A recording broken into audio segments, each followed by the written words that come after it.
Hello guys, welcome to my channel. তো তোমরা সবাই কেমন আছো বলো তো? আমি তো গরমে দারুণ আছি। নতুন নতুন বিয়ে করেছে তো আরো দারুণ। সব জায়গায় ঘুরতে পারছি, সমস্ত কুটুমজনের বাড়িতে ঘুরতে যেতে পারছি, চারিদিকে ঘুরছি, এই মন্দির ওই মন্দির, এই জঙ্গল ওই জঙ্গল, এই বন, সবকিছু এনিথিং। আর তার মধ্যে আজকে যাচ্ছি আমার বাবা বাড়িতে।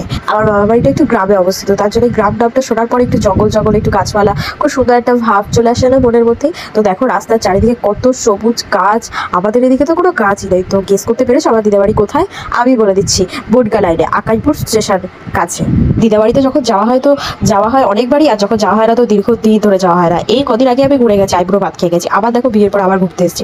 আসলে ছুটি এক মাসের মধ্যে সমস্ত রিলেটিভ বাড়িতে ঘুরে নিতে হবে, নাহলে আর এরপরে কবে সুযোগ হবে জানি না। দিদাবাড়িটা স্টেশনের কাছে, আর স্টেশনের কাছে মানে তো বুঝতেই পারছো সব থেকে বিপজ্জনক জায়গা।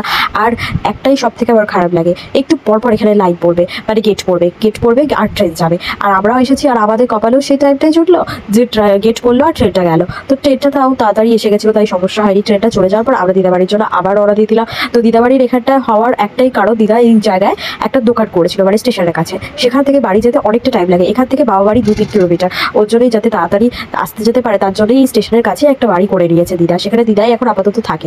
আর এখান থেকে 2-3 কিলোমিটার দূরে আমার 2 বাবা থাকে, সেখানেও দাদু থাকে। আর এখানটা দিদা খালি থাকে। তো এখন যাচ্ছি দিদাবাড়িতে দেখা করে দিদাকে নিয়ে যাবো বাবা বাড়িতে।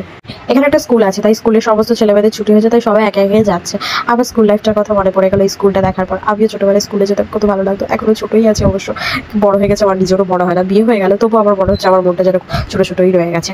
তো স্কুল লাইফটাই ভালো ছিল। তখন স্কুল লাইফে ছিলাম, তখন মনে হতো যে কলেজে গেলে খুব ভালো হবে, আর কোনো কিছু ড্রেস পরে আসতে হবে না, যখন যা ইচ্ছা হবে তাই পরে যেতে পারবো, খুব মজা হবে। তো কলেজে গিয়ে আমি স্কুলটাকে মিস করতে শুরু করে দিয়েছিলাম, কিন্তু কলেজে তখন ভালোভাবে উপভোগ করতে পারিনি। কলেজের মজাটা কি তখনও বুঝতে পারিনি। তারপর যখন কলেজ ছিলাম তখন কলেজের জন্য কষ্ট হতো। তখন মনে হতো যে এই বাবা কলেজ লাইফটাও ভালো ছিল, কেন যে কলেজ লাইফটা ছাড়তে গেলাম।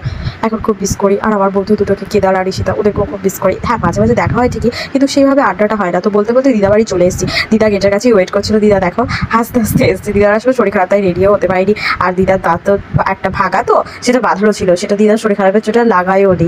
দিদার প্রচণ্ড জ্বর, 6-7 মাস ধরেই জ্বর। কোনো ডাক্তারই কিছুতেই সারাতে পারছে না। রিপোর্ট সব কিছু ভালো, তবুও সারছে না। তোমাদের কারো কিছু যদি কিছু জানা থাকে তাহলে বলো তো। অনেক ঠাকুর বাড়িয়ে গেছে, তাতেও সারিনি। ওষুধও খেয়েছে অনেক টাকা, সমস্ত কিছু রিপোর্ট করেছে, তাও কোনো কিছুতে কিছু ধরা পড়েনি। এই যেটা হচ্ছে দিদার উঠোন, এই যে উঠোনের মাঝখানে, মানে মাঝখানে বলতে এই সাইডটা, যেই নৌকা মতন এই মাটি বাঁধানো যেই গাছটা দেখছো না, এটাকে বলা হয় মনসা গাছ। এই মনসা গাছের একটা হিস্ট্রি আছে। আমরা যখন ছোট ছিলাম, দিদা তখন বাড়িটা সবে মাত্র করেছে, দোকান থেকে যাতে তাড়াতাড়ি এসে এখানে দুবেলা দুমুঠো ভাত রান্না করে খেতে পারে। তখন আমরা একবার ঘুরতে এসেছিলাম, তখন দিদা এখানে দুধ কলা দিয়েছিল মা মনসাকে। বলতে নেই ঠাকুরের নামে এরকম, তবুও একদিন হঠাৎ করে এরকম খেতে দিয়েছে। আর একটা কুকুর এসে খেলে হয় না, আর দিদাকে যেই বলেছে, দিদা দেখো ভগবান এসেছে তোমার দুধ কলা খেতে, দিদা ছুটে গিয়ে সবে চান করেছিল, জামা কাপড়ে ছাড়তে পারি, সেই জামা কাপড়ে গিয়ে কুকুরটাকে প্রণাম করতে শুরু করে দিয়েছিল। সেই নিয়ে কি লগন। কিন্তু আমরা না মানলেও সবাই কিন্তু এটাই বলে, সবকিছুর মধ্যে কিন্তু ভগবান বিরাজমান। দিদা এখানে মিষ্টি টিষ্টি নিয়ে হাজির, আমাদের মিষ্টি টিষ্টি খেতে দিচ্ছিল। এখানে মাজা টাজা দিদা বের করেছে, মাজা খাচ্ছিলাম। ঠান্ডার তো আমাদের বেশি খেতে ভালো লাগছিল, কারণ কি যা গরম পড়েছে, ঠান্ডা ছাড়া আর কিছু ভালো লাগছে না। তার মধ্যে শ্বশুর করে মিষ্টি দোকানে কাজ, সারাক্ষণ তো মিষ্টি নিতেই এসেছে, আর নিয়ে আসে বলে তার জন্য আর মিষ্টি ভালো লাগে না।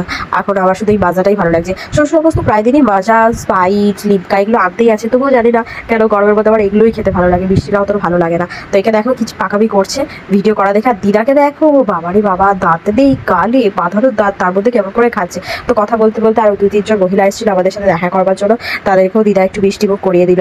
বলছে না ওরা জামাই এনেছে, খাও। দিদাও অনেক কটা মিষ্টি নিয়েছিল আমাদের খাওয়ানোর জন্য, আর আমরাও নিয়ে গেছিলাম দিদার জন্য কিছু মিষ্টি। তারপরে আমরা 3 জন থেকে 4 জন হয়ে গেলাম, 4 জনা মিলে বাবা বাড়ির উদ্দেশ্যে বেরিয়ে পড়লাম। বাবা বাড়ি এখান থেকে 10-15 মিনিট লাগে বাইকে। তো দেখো এখানকার রাস্তাটা নাকি কদিন আগেই নাকি পিচের করেছে, তাও আবার ভেঙে চুরে ফেলেছে। আমরা যতবার এসে ততবার কিন্তু এখানে ইটের খড়াবাড়া রাস্তা ছিল, কোনোদিনও পিচের রাস্তা আসেনি। আর এখানে সানসেটটা দেখো, মাই গড, চারিদিকে সবুজ, তার মধ্যে সূর্যটা ডুবছে, কি ভালো লাগছে সোনালি কালারের আলোতে। আমার তো খুব ভালো লাগছিল। আর এখান দিয়ে দেখো সুইটি আমাদের জন্য রাস্তা অপেক্ষা করছিল, সে বেচারা ছুটতে আসছে আমাদেরকে দেখা মাত্র। আমরা প্রথমে খেয়াল করিনি, তারপর খেয়াল করাতে তাকে আরো ছোট করা ছিল। আমরা কত পচা দিদি ভাবো। তারপরে ওকে আমাদের গাড়িতে নিলাম, নাহলে বেচারা অত ছোট মানুষ, সে আবার আমাদের জন্য রাস্তা অপেক্ষা করছিল, তারও তো মনটা খারাপ হয়ে যাবে, তাই না? তাকে বললাম যে চল, বসতে তো দিতে পারবো না, কারণ আমরা প্যাকটা হয়ে বসে রয়েছি, তুই সামনে দাঁড়া। সে বেচারা সামনেই দাঁড়িয়ে বললো। সামনে দাঁড়িয়ে আমরা 3 জনা মিলে আবার যাচ্ছিলাম, আর ওরা 2 জনা আগেই চলে গেল। তারপর যেতে যেতে দেখি কি রাস্তার মধ্যে দাদুও রয়েছে, দিদা টিদা সবাই প্রায় ওখানে দাঁড়িয়েছিল, আবার পাড়া 2টো মহিলাও দাঁড়িয়েছিল। চারিদিক ঘোরার পরে আমার প্রচন্ড গরমে আমার কিন্তু নাক টাক বসে গেছে, আর তার জন্য নাকে কথা হচ্ছে, তোমরা একটু ম্যানেজ করে নিও। তো দাদু আর দিদার মধ্যে একটু মনোমালিন্য চলছিল, তার জন্য দাদু আর দিদাকে জোর জবরদস্তি দিয়ে পাশাপাশি বসানো করাচ্ছিল ভাই। তো কোনো রকমে বাবা বসে পড়েছে, তারা লজ্জাও পাচ্ছিল, দেখো না পুরো গায়ের কাছে বসে পড়েছে। শুধু আমার ভাই, মানে বড়রাও শুধু ফাজলামো করছি না, তার মধ্যে কিন্তু ছোটরাও কিন্তু উঠে পড়ে লেগেছে দাদু দুজনকে পাশাপাশি বসাবো বলে। সুইটি, দীপ হচ্ছে আমার বড় বাবার ছোট ছেলে। বড় বাবার ঘরে 2টো ছেলে, একটা বড় হচ্ছে, বড়টা হচ্ছে সুরজ, আর ছোটটা হচ্ছে দীপ। আর ছোট বাবার ঘরে একটাই মেয়ে, তার নাম হচ্ছে সুইটি। তো এখানে দাদু মিষ্টি খাচ্ছিল, দাদু খুব মিষ্টি খেতে পছন্দ করে, তাই দাদুকে আমরা মিষ্টি দিয়েছি। নিয়ে গিয়ে দাদুকে আগে বললাম তুমি মিষ্টিগুলো খাও। আর দাদু খেতে খেতে আমরা দাদুকে বলছি দাদু তুমি একটু দিদাকে খাই দাও না, দিদাকে খাই দাও না। আমরাও জোর করছি খাই দেওয়ার জন্য, সে কি রব। আর তারই মধ্যে পাশে বাড়ির একটা ছেলে দেখো কি বাচ্চা, বাচ্চার মধ্যে খুব পাকাও, কিন্তু চোখ মুখের আগ্ভাব দেখেছো, বাবারে বাবা, আভাব দেখলে তোমার মাথা ঘুরে পড়ে যাবে। আমরাও হয়তো আভাব করতে পারিনি, এত বড় গোটা মিষ্টিটা কিনা ওরা একবারে খাবে। সে মুখের মধ্যে ঢোকানোর চেষ্টা করছে, পাচ্ছে তো না, সে রস মস জামায় কাপড়ে লাগিয়ে সে একাকার ব্যাপার। আর এত পাকা পাকা কথা বলছি আর ডেপো ডেপো কি বলবো আর তোমাকে ধারণার বাইরে।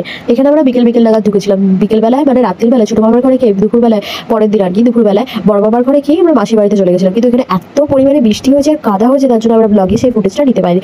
তো মাসিদের বাড়িতে যাওয়ার পরে মাসির ছেলেমেয়েরা বললো কি চল দিদি গিয়ে একটু মন্দির থেকে ঘুরে আসি। ব্যাসপুরের মন্দিরে আমরা এলাম, এটা আকাইপুরে অবস্থিত, আকাইপুর থেকে আসতে হয়। আবার আমরা উল্টো রাস্তায় আবার আকাইপুরে এসে মন্দিরটা অ্যাটেন্ড করলাম, কারণ কি সবাই মিলে ঘোরার মজাটাই আলাদা। এর আগেও আমি একবার এসেছি, কিন্তু আমার উনি তো আসেনি, তাই তাকেও দেখানোটা ম্যান্ডেটরি ছিল।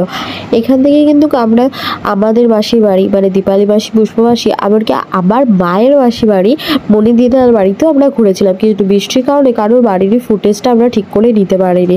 তো বাড়ি আসার পথে আমরা একটুখানি জলেশ্বরের মন্দিরে ঢুকেছিলাম, সেই ফুটেজটুকুই নিয়েছিলাম। তো আমরা লাস্টে ওই ফুটেজটুকুই দিতে পারছি। কারোর বাড়িতে গিয়ে কি কি মজা করলাম, কি খেলাম না খেলাম, কোনো ভিডিওই আমরা করতে পারিনি, কারণ কি যাওয়ার পথে প্রচণ্ড বৃষ্টি, ফোন বোন কিছু হাতে রাখতে পারছিলাম না, তার জন্যই নেওয়া হয়নি। এখানে আসার পরে ভাগ্যটা এতটাই খারাপ কি বলবো, আর মন্দির সেদিনকে বন্ধ ছিল, তাই ভেতরে ভগবানের দর্শনটা করা হলো না। মন্দিরটাই তোমরা শুধু মাত্র দেখে রাখো, কারণ কি আমরা ভগবানের দর্শন করতে পারলাম না। আমি জলেশ্বরের মন্দিরে ফার্স্ট টাইম এসেছি, তাও দর্শন করতে পারলাম না, মনটা এতটাই খারাপ লাগলো কি বলবো। তাই তো আমি বাড়ি চলে এলাম। তো ভিডিওটা ভালো লাগলে লাইক কমেন্ট শেয়ার করবে। আমি খুব তাড়াতাড়ি আরেকটা নতুন ভিডিও নিয়ে আসছি। আজকের মতন টাটা।